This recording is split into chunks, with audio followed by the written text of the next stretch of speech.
Well, Iran calling these strikes, quote, hard revenge for the death of Qasem Soleimani, a top Iranian general in charge of the Quds Force. The Pentagon says his forces were responsible for the deaths of hundreds of American troops in Iraq. Now, Iran is calling its response proportionate. It says it's not seeking escalation, doesn't want war. Let's talk about it now with Fox News contributor and former CIA station chief Daniel Hoffman and former Delta Force commander General Jerry Boykin. Good to have both of you with us, gentlemen. Good to be with you. There's so much there that John outlined, so let me start here. General, what about this idea that they were, quote, purposeful misses tonight, aiming at our infrastructure but not at human lives, not crossing that red line again, knowing what this president has said? Well, I got to tell you, their capabilities are much better than tonight's two launches indicated. So I think that it is entirely feasible that they had no intention of harming Americans. I think this is propaganda, that they're going to get a lot of propaganda out of this back in Tehran. They're already announcing that they killed Americans and so forth. So I think it's entirely feasible that that's what they did. I think that if this was supposed to be a historic retribution or historic revenge, as they said, you have to ask yourself, is that it? Mm-hmm. Is that all you have? I think you're going to see a rapid de-escalation now. I think you will also probably see some terror attacks, but I think they're going to go from an acknowledged attack on American bases to back to their terror campaign. Daniel, do you worry that there is another phase coming? We know that that the Iranians are very patient. They talk about the fact that they deal in generations and centuries, you know, and history in a different way than we do. Is there a phase two we should brace for? I mean, there have been a lot of phases. We're in a long war with Iran. And I think while we analyze what they did tonight, we also have to keep in mind, as General Boykin said, what they didn't do. They didn't deploy their proxy militias to target us. They didn't launch 45 Katyusha rockets at our embassy, which they did on numerous occasions when I was serving there back during the surge.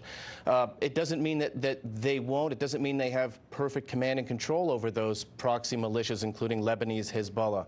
And so that is something that is absolutely highest on the priority list for our intelligence community, collecting information on those threats that are out there and Iran's plans and intentions going forward.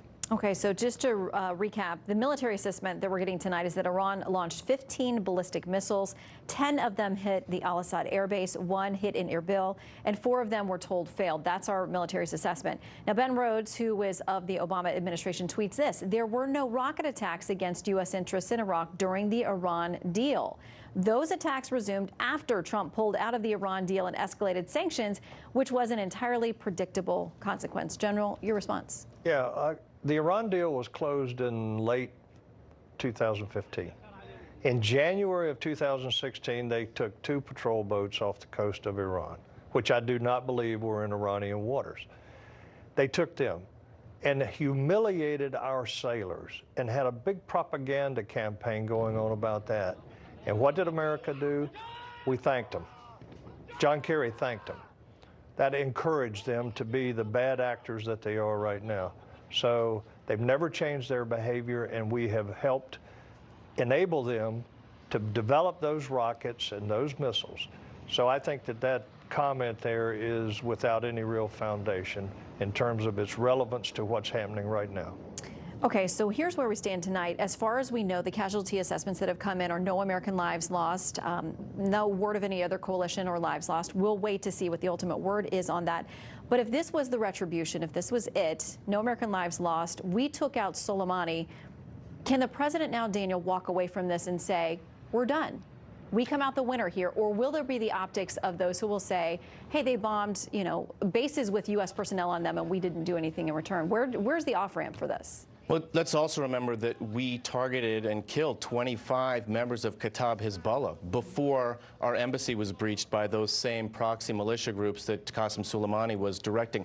I think the question for the president and his advisors is this: have we reestablished escalation dominance? In other words, as David Petraeus said, have we really restored our deterrence against Iran? And if the answer to that question is yes, then the president may tomorrow say, look, we're offering Iran, as we have, an off-ramp for diplomatic negotiations to deal with their ballistic missile capability, their state-sponsored terrorism, and also the nuclear deal, which was flawed, obviously, and needs to be reworked.